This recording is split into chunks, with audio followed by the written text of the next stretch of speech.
أعوذ بالله من الشيطان الرجيم.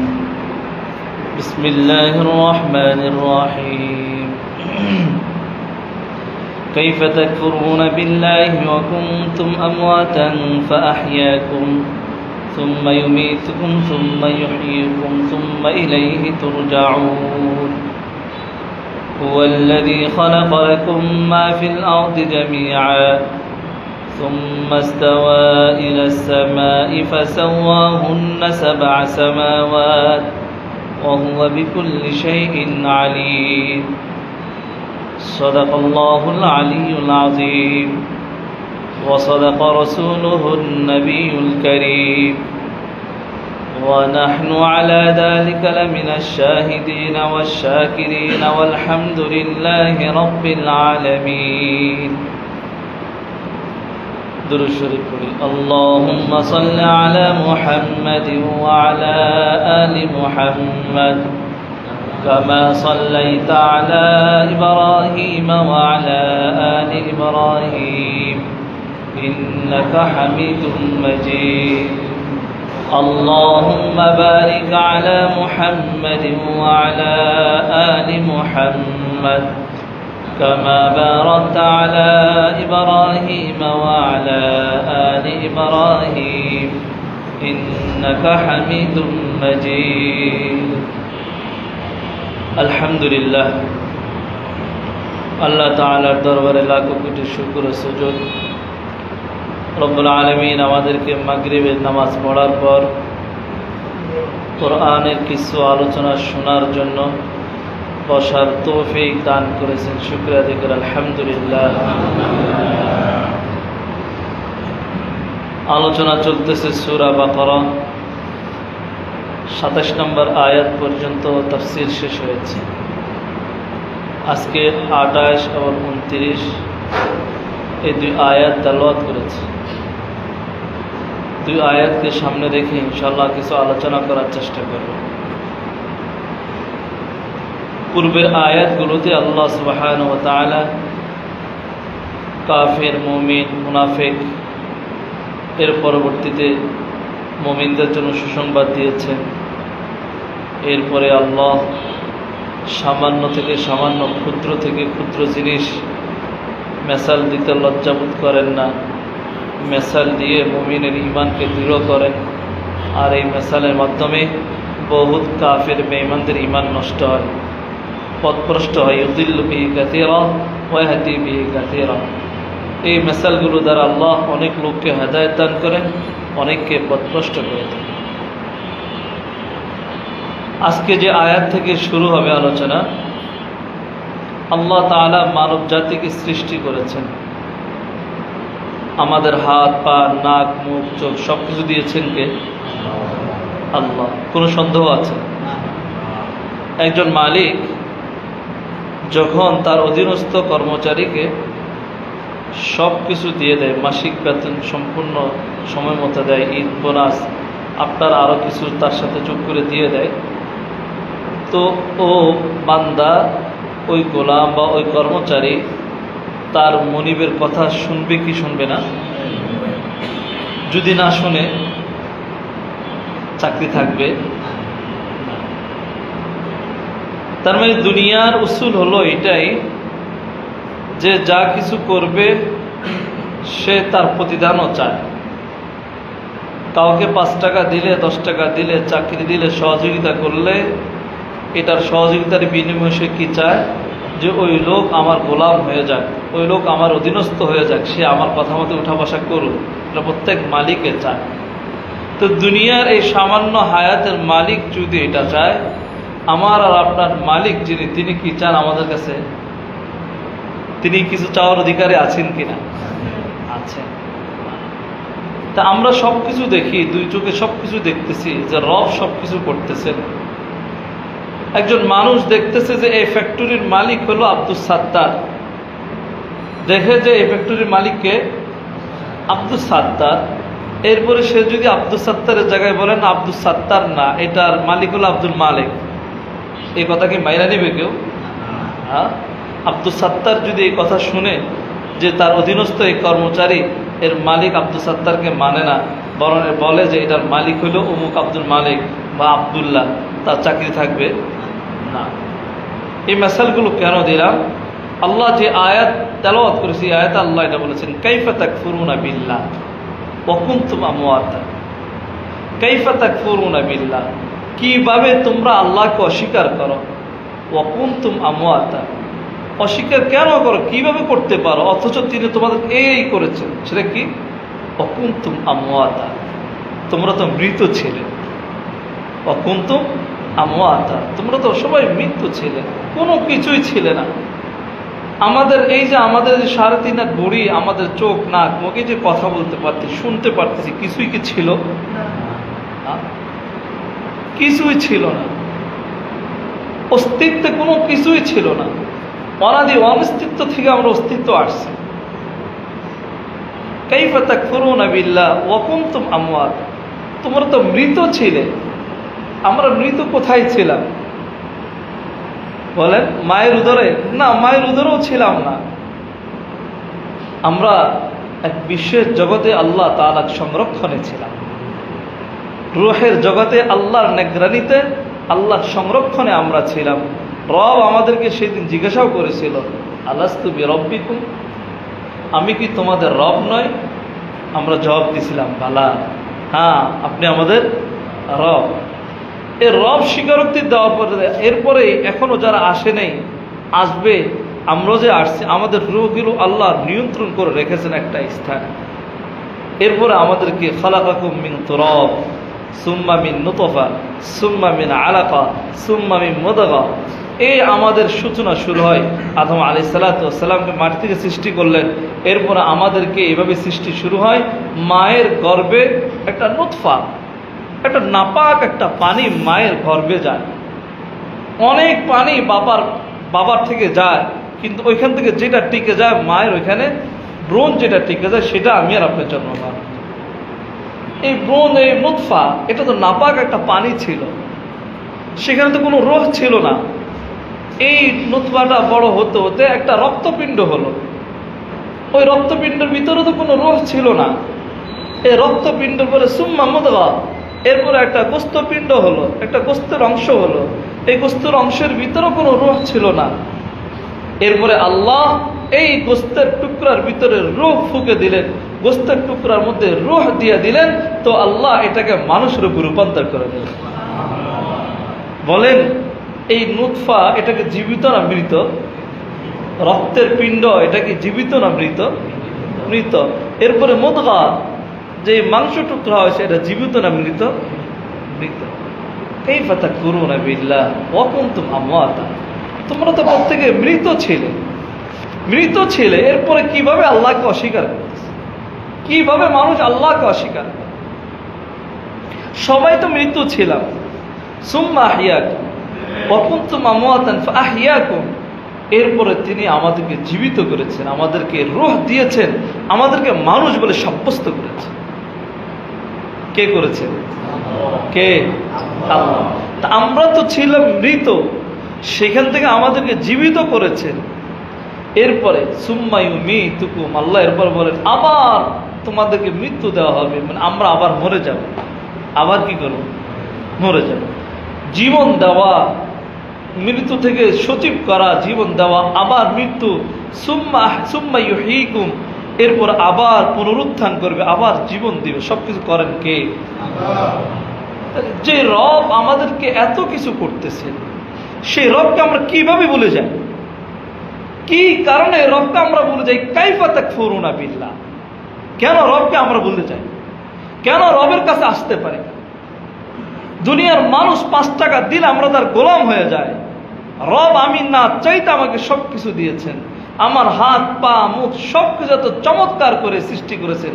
আল্লাযী খালাকাকা ফাসাওয়াকা ফাআদালাক, ইনসাফ মতে আদলের সাথে আমাদের প্রত্যেকটা অঙ্গকে ফিট করেছে। আল্লাহ চাইলে আমার এই নাকটা পিছনে দিতে পারত কিনা? তাহলে আমার জন্য কি হতো? কোনো খাবার খাওয়ার আগে পিছনে নেওয়া লাগতো, এটার ঘ্রাণ সে শুকতো, তারপরে মুখে দেওয়া লাগতো। অথবা আল্লাহ চাইলে আমার চোখটাকে পিছনে দিতে পারত কিনা? আমার এটাকে দেখাইতাম এটা কি খাওয়ার উপযুক্ত কিনা, সে দেখে সাপোর্ট দিত, তারপরে আমি খাইতাম। কিন্তু আল্লাহ এটা এভাবে করেন নাই। আমার আপনার জন্য যেটা ইনসাফ ছিল, প্রত্যেকটা জিনিসকে আল্লাহ একসাথে দিয়েছেন। আমি হাতে নিব তো আমার চোখ নাক বলে দিবে এটা কি আমার খাওয়ার উপযুক্ত কিনা। আল্লাহ এত ইনসাফের সাথে আমাকে আপনাকে সৃষ্টি করেছে। কিন্তু আমি আর আপনি এত বড় নাফরমান, জায়গায় জায়গায় কথায় কথায় কাজে কাজে রবকে ভুলে যায়, রবকে ভুলে যায়। এত বড় নাফরমান। দুনিয়ার 5-10 টাকার লোভে আমরা রবকে হারিয়ে ফেলতেছি, রবকে হারিয়ে ফেলতেছি। যদি রবকে হারিয়ে ফেলে আল্লাহ না করুন যদি রব আমাদের উপরে নারাজ হয়ে যায়, রব থেকে যদি আমরা দূরে সরে যাই, রব যদি আমাদেরকে দূরে সরিয়ে দেয়, কাল কিয়ামতের দিন আমাদের মুক্তির কোনো ব্যবস্থা থাকবে না, মুক্তির কোনো ফয়সালা থাকবে না। ভাই আখিরাতকে আসল বানায়, আখিরাতটাকে আসল। দুনিয়া নকল, দুনিয়া নকল। আমি মৃত ছিলাম, হায়াত দিয়েছেন যিনি হায়াত দিয়েছেন উনি একটা নির্দিষ্ট ইলা আজালি মুসাম্মা, নির্দিষ্ট একটা সময় পর্যন্ত আমাকে হায়াত দিয়েছেন। আমার জীবন নির্দিষ্ট একটা সময় পর্যন্ত চলবে। এই গতিবিধি আমি যেভাবে চালাচ্ছি এইভাবে চলবে না। আমি যে টার্গেট করছি, প্রত্যেক মানুষের টার্গেট হলো এমন সে 100 বছরের চাইতে বেশি জিতবে। তার হায়াত মনে লম্বা, এক একজনের প্ল্যান প্রোগ্রাম শুনলে মনে হবে তার হায়াত মনে হয় যেন 1000 বছর থাকে।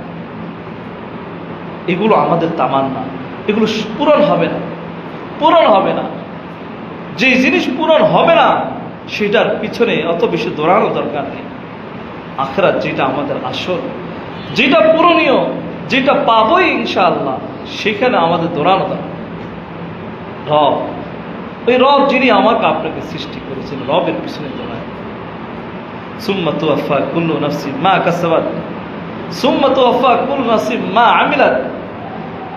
মানুষ যা করেছে, যা অর্জন করেছে, মৃত্যুর পরে সবকিছু হিসাব পাই টু পাই তার হাতে চলে আসবে, সবকিছু তার হিসাবে চলে আসবে। সুম্মা ইলাইহি তুরজাউন। এরপর আল্লাহ বলতেছেন, আল্লাহ মৃত্যু দিবেন আবার হায়াত দিবেন। সুম্মা ইলাইহি তুরজাউন। এরপরে প্রত্যেককে ওই দিকেই ফিরে যেতে হবে। প্রত্যাবর্তন স্থান একটাই, সেটাকে রব। আমরা মানুষের মৃত্যু সংবাদ পড়ি, সংবাদ যখন আসে কি পড়ি? ইন্না লিল্লাহি ওয়া ইন্না ইলাইহি রাজিউন। এর অর্থ কি? ইন্না লিল্লাহি, আমরা আল্লাহর জন্য, ওয়া ইন্না ইলাইহি রাজিউন, আমাদের প্রত্যাবর্তন স্থান ওইটাই। আল্লাহর জন্যই আমরা, আল্লাহ আমাদেরকে সৃষ্টি করেছে। আমরা কেউ মালিক না, আমরা কেউ আমাদের মালিক না। সাময়িক আল্লাহ একটা ক্ষমতা আমাদেরকে দিয়েছেন, দিয়ে দেখলেন যে আমরা কি করতে পারি। কিন্তু আমরা কি করতে পারি? আমরা বাহাদুরি করতে পারি, রবকে ভুলে যাই। কুলিল্লাহুম্মা মালিকাল মুলক তুতিল মুলকা মান তাশা। এই সব কিছুর রাজাদিরা, সব কিছুর মালিককে, সব কিছুর মালিক আল্লাহ। তিনি যাকে ইচ্ছা অত ইজ্জু মান তাশা অত দিল্লু মান তাশা, যাকে ইচ্ছা ইজ্জত দান করেন, যাকে ইচ্ছা বেজ্জতি করেন। ইজ্জতের মালিকও আল্লাহ, বেজ্জতের মালিকও আল্লাহ। কিন্তু আজকে আমরা দুনিয়ার পিছনে দৌড়াচ্ছি ইজ্জতের জন্য। রব যদি আমাকে আপনাকে ইজ্জত না দেয়, হাজারো মানুষ যদি আমাকে আপনাকে ইজ্জত দেয়, ওই ইজ্জত আমার কোনো লাভ হবে না, কোনো লাভ হবে না। আর রব যদি আমাকে সম্মানিত করে ফেলে, রব যদি আমাকে ইজ্জত দিয়ে সম্মান বাড়িয়ে দেয়, হাজারো মানুষ চেষ্টা করবে এটা কোনোদিন কমাইতে পারবে না, কমাইতে পারবে না। এর একটা সহজ মেসাল দিয়ে বুঝার জন্য, বাংলাদেশের বড় একজন প্রখ্যাত আলেম ছিলেন আল্লামা আহমদ শফি রাহিমাহুল্লাহ। নাম শুনছেন না আপনারা? নাম শুনছেন না আহমদ শফি? আচ্ছা, বহুত মানুষ তার বিরোধিতা করছে না, কিন্তু তার সম্মানের কোনো কমতি করাইতে পারছে না, সম্মানের কোনো কমতি করাইতে পারে। আমরা দুনিয়ার মানুষ সম্মান দিয়েছি, ক্ষমতা দিয়েছিলাম, কিন্তু একদিনের পলায়নে তার সম্মান কি আছে না গেছে? দুনিয়ার মানুষ সম্মান দিত, এটা সম্মান। এই দুনিয়ার ক্ষমতা, দুনিয়ার লোক, দুনিয়ার পদে সম্মান না, এগুলো একটুও না। ভবিষ্যতেও যারা এটার জন্য দৌড়াইতেছে, এগুলো কিছুই না। বাস্তবতা বলতেছে, এগুলো কিছুই না। যে পিছনে দৌড়ান কিছুই না। নেতাও আপনাকে চিনবেন না, আপনিও নেতাকে চিনবেন। কে কাকে সম্মান দিতেছে, এই দায়িত্বশীল হওয়া না, এগুলো সম্মানের বিষয় না। পদ পদবীর অধিকারী হওয়া সম্মানের বিষয় না। তারা সম্মান একটাই, রবের দিকে দৌড়ায় যান। রবকে চিনেন, রবকে ধরেন, দেখবেন সম্মান আল্লাহ দিবেন, সম্মান আল্লাহ দিবে, অন্য কেউ দেওয়া লাগবে না। আমরা কিভাবে অস্বীকার করি রবকে? আজকে আল্লাহ তাআলা যে হিন্দু মুসলিম আমাদেরকে সৃষ্টি করেছেন, বৌদ্ধ বিভিন্ন স্তরে সৃষ্টি করেছেন, আমরা যে পরিমাণ নাফরমানি করি, নেয়ামতের যে পরিমাণ নাশুকরিয়া করি, রবের যে পরিমাণ নাফরমানি করি, হিসাব যদি আমরা করি তো আমরা যে সুখে আছি সুখে থাকার কথা আমাদের না। আমাদের কোন হিন্দুকে তো আল্লাহ বলেন তুই আমার নাফরমান করিস, তুই আমি না খাওয়া রাখছেন না। মুসলমান ইমানদার নাফরমানি করে, নামাজ পড়ে না, ইচ্ছা করলে তো আল্লাহকে না খাওয়াই মারতে পারতেন, কিন্তু আল্লাহ তারপরও তাকে খাওয়া দিচ্ছেন, নেয়ামত দিচ্ছেন। আল্লাহ ছাড় দেন, ছেড়ে দেন। এমন একটা সময় আসবে যেদিন ধরবে আর বর্ষি টান দেবে, সেদিন আর উপায় থাকে। এখানে মোহতারাম যেই দিকে দৌড়াবো, কথা একটাই, আমাদের রব আল্লাহ। আমাদের রবকে আমাদের ফিরে যেতে হবে রবের কাছে, ফিরে যেতে হবে তুবু ইলাল্লাহ, ফিরে যেতে হবে। তাই ফিরে যাওয়ার আগে নিজে ফিরে যায়। আল্লাহ হায়াত শেষ করে দেবেন তো ফিরে তো যাবই, এর আগে আমরা তওবা করে আল্লাহর দরবারে চলে আসি। তুবু ইলাল্লাহ, আল্লাহর কাছে চলে আসি, ফিরে আসি, গন্তব্যে ফিরে আসি। গন্তব্য এটাই, কিছু ছিলাম না, হয়েছি, আবার থাকবো না, আবার আমাকে জীবিত করবে। গন্তব্য এটাই। গন্তব্য যদি আমার ভালো থাকে তাহলে আমার জন্য আখিরাত সুন্দর, আর গন্তব্য যদি আমার খারাপ হয়ে যায় তো আমার আখিরাত খারাপ। এখানে রবকে চিনতে হবে। সবচেয়ে বড় জিনিস এটা আমাকে আপনাকে রবকে চিনতে হবে। রবকে যদি মানুষ চিনতে পারে, রবের সাথে যদি নিজের এই কলমটাকে লাগাই দিতে পারে, নিজের এই মন মস্তিষ্ক যদি রবের সাথে মিশাই দিতে পারে না, তাহলে জিন্দিগি সফল, জিন্দিগি সফল। এরপর রব বলতেছেন হুয়াল্লাযী খালাকা লাকুম মা ফিল আরদি জামিআ। শুধু আমাদেরকে সৃষ্টি করছেন এতটুকু নয়, রব আরো কি চমৎকার ভাবে বলতেছেন, এই যে যা কিছু দেখতেছে, আসমান আর জমিনে যা কিছু আছে, সব কিছু তোমাদের জন্য সৃষ্টি করা হয়েছে। হুয়াল্লাযী খালাকা লাকুম, তোমাদের জন্যই সৃষ্টি করা হয়েছে, মা ফিল আরদি জামিআ, জমিনে যত কিছু দেখো সব কিছু। আল্লাহ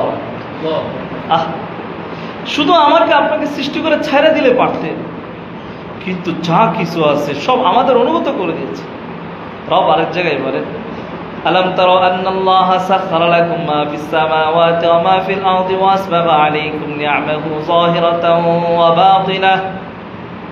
তোমরা কি দেখো না, আন্নাল্লাহা সাখারা লাকুম, আল্লাহ তোমাদের অধীনস্থ করে দিয়েছে, মা ফিস সামাওয়াতি ওয়া মা ফিল আরদ, আসমান জমিনে যা কিছু আছে, যত মাখলুক আছে, যত সৃষ্টি আছে, সব কিছু রব আমাদের অধীনস্থ করে দিয়েছে।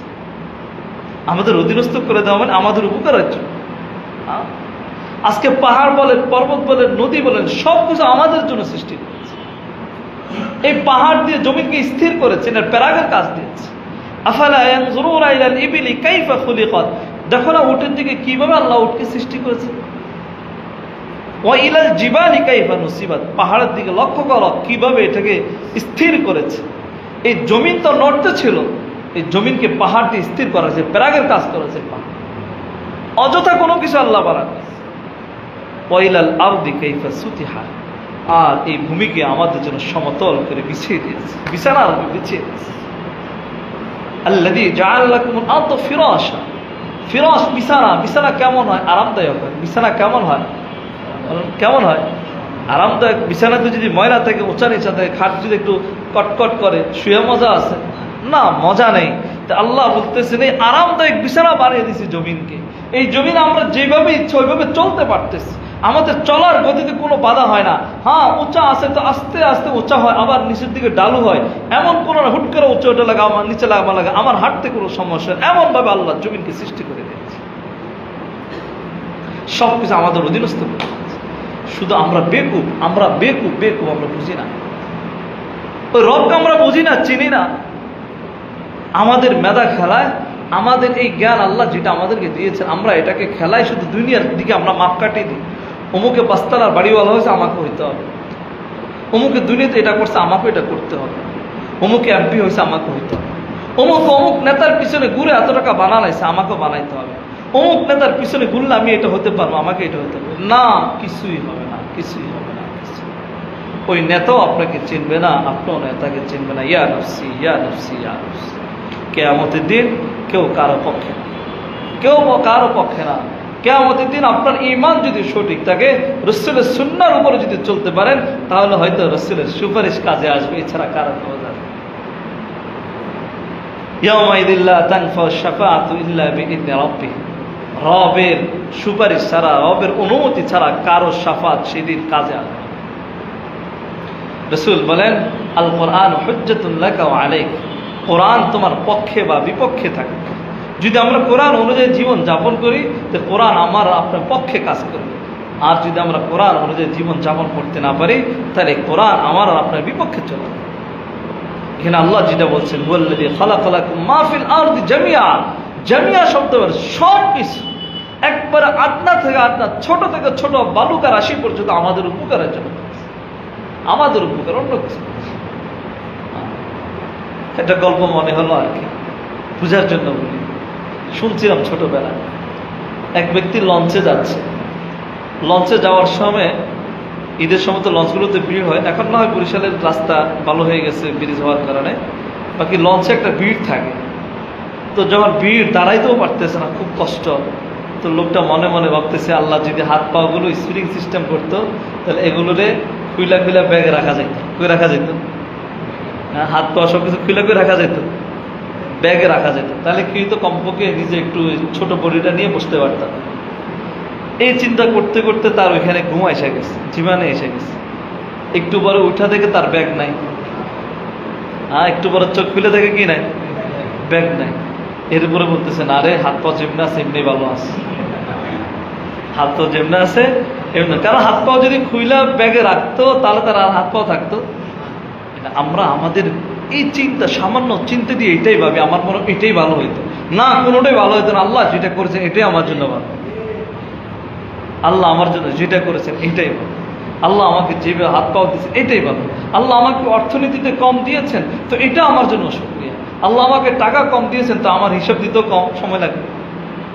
আচ্ছা বলেন তো, বাপে তার দুই ছেলেকে, এক ছেলেকে দিল 1000 টাকা, আরেক ছেলেকে দিল 100 টাকা। যাকে 100 টাকা দিচ্ছে সে রাগ হইব না? যে বড় ভাইয়ের 1000 টাকা দিল, আমার 100 টাকা দিল কেন, রাগ হবে কিনা? কিন্তু বাপ যখন হিসাব নিবে, ছোট্টারে যদি জিজ্ঞাসা, তোর 100 টাকা দিলাম কি বললি, বললো আব্বা 20 টাকা দিয়ে বাটটা গেলাম আর 20 টাকা দিয়ে আইলাম, আর 60 টাকা দিয়ে একটা পিজা কিনা খাই আলিস, হয়েছে 100 টাকার হিসাব, সহজ দিন। আর বলো রে 100 টাকা দিয়ে কি করছো, আব্বা বাট্টা গেছিলাম 20 টাকা, আইতে 20 টাকা, 20 টাকা দিয়ে চকলেট কিনছি, 20 টাকা দিয়ে মাছ কিনছি, 200 টাকার এই করছি, 200 টাকার মোবাইলে ঢুকেছি। হিসাব লম্বা কিনা, কথা লম্বা কিনা? 100 টাকার তুলনায় 1000 টাকার হিসাব লম্বা সময় লাগবে না? ঠিক, যার টাকা বেশি, অর্থনীতিতে যত বেশি স্বাবলম্বী, আল্লাহ তাকে যত দিয়েছে কিয়ামতের দিন তার হিসাব দিতেও সময় বেশি লাগবে। এ কারণে দুনিয়ার এই চাকচিক্য আমার আর আপনার যত কম হবে, আর্থিক টাকা পয়সা যথেষ্ট পরিমাণ যেটুকু আমার দরকার এতটুকু যখন হবে, বাস এটাই যথেষ্ট, এটাই মনে করি আমার হিসাব দিতে সময় কম লাগবে। কোটি কোটি টাকার যাদের ব্যবসা, হিসাব এদের এটা হিসাব করতে দুনিয়াতে সময় লাগে, আখেরাতেও হিসাব পেশ করতে সময় লাগবে। তো আখেরাতে হিসাব দিতে দিতে যদি সময় চলে যায়, তো কখন সে জান্নাতে প্রবেশ করবে? এটা আল্লাহ আমাদেরকে টাকা পয়সা যাদেরকে কম দিয়েছে, এটাই সৌভাগ্য মনে করে যে আমরা দ্রুত জান্নাতে যেতে পারবো। জান্নাতে যাওয়ার পথ কি হয়ে যাবে, দ্রুত আমরা অগ্রসর হয়ে যেতে পারবো। এখানে আল্লাহ যেটা বলছেন, খালাকালাকুম মা ফিল আরদি জামিআ, সবকিছু আমাদের জন্য। এরপরে সুম্মা ইস্তাওয়া ইলাস সামাই ফাসাওয়াহুন্না সাবআ সামাওয়াত, সবকিছু সৃষ্টি করার পরে আল্লাহ এরপরে মনোনিবেশন করেছেন, ইস্তাওয়া ইলাস সামা, আসমানের দিকে মনোযোগ দিলেন। এরপরে ফাসাওয়াহুন্না সাবআ সামাওয়াত, 7 স্তরে এই আসমানকে সৃষ্টি করলেন, 7 স্তরে আসমানকে সৃষ্টি করলেন। আসমানকে সৃষ্টি করলেন কেন? সব কিছু মানুষের উপকারের জন্য। অহুয়া বিকুল্লি শাইইন আলিম, রব সব কিছুর উপরে ক্ষমতাধর, সব কিছুর উপরে ক্ষমতাধর কে? আল্লাহ। আমরা যে আসমানকে দেখতেছি, এই আসমান তো খুঁটি ছাড়া না, খুঁটি ছাড়া না, খুঁটি আছে, খুঁটি ছাড়া না। আমরা যদি 5x5 হাতের একটা ছাদও দিতে যাই, এরপর খুঁটি লাগবে, লাগবে কিনা? হ্যাঁ, একটা না, দুইটা না, 4টাই লাগবে কমপক্ষে। 5x5 হাতের দিতে গেলে কমপক্ষে কয়টা খুঁটি লাগবে? 4টা খুঁটি লাগবে।